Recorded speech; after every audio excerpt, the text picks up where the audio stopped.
তারকেশ্বর থানার বালিগুড়ি গোদাবাটি শ্মশান প্রাঙ্গণে কৌশিকী অমাবস্যা উপলক্ষে তারা মায়ের মন্দির প্রতিষ্ঠা ও তারা মায়ের মূর্তি স্থাপন। এই উপলক্ষে আজ ফিতে কেটে মায়ের মূর্তিতে মাল্যদান করেন তারকেশ্বর থানার ভারপ্রাপ্ত আধিকারিক তন্ময় বাগ মহাশয়।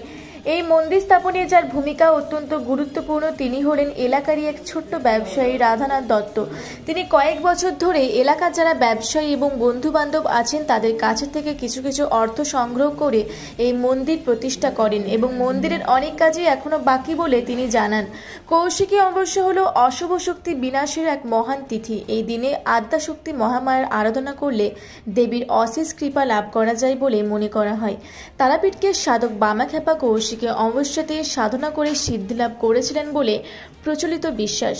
কৌশিকী অমাবস্যা একটি অত্যন্ত গুরুত্বপূর্ণ দিন। এই বিষয়ে ছোট্ট ব্যবসায়ী রাধানাথ দত্ত সাংবাদিককে কি জানালেন চলুন একবার শুনে নেব। একদিনের ইচ্ছা ছিল একটা তারা মায়ের মন্দির আশা করেছিল, করে সবার কাছে চেয়ে শুনতে নিয়ে কাদের কাছে গেছিলেন? পাড়ায় গেছিলাম, আরো লোকের কাছে সবই বলেছি। কেউ এক বস্তা সিমেন্ট, কেউ কিছু দিয়েছে, দিয়ে আস্তে আস্তে মায়ের মন্দিরটা তৈরি করেছি।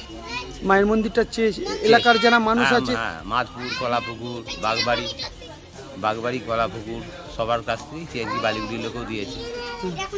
হ্যাঁ, দিয়ে মায়ের মন্দিরটা আজকে প্রতিষ্ঠা করে। আজকে তো অমাবস্যা, কৌশিক অমাবস্যা। মায়ের 16 বছর ধরে মন্দির করে করে এই আজকে প্রতিষ্ঠা করে। কত বছর লাগলো মোট এই মন্দিরটা? 14 বছর। 14 বছর ধরে আপনি করছেন? হ্যাঁ, পুজোটা। আর মানে মন্দিরটা তৈরি করতে কত বছর টাইম লাগলো? ওই টুকটুক করে হচ্ছে, আর্ধেক করে হয়ে যতক্ষণে যেন সব কাজ তো কমপ্লিট হয় না। এখনো কাজ বাকি আছে? এখনো বহু বাকি আছে। কি নাম আপনার? রাধানাথ দত্ত।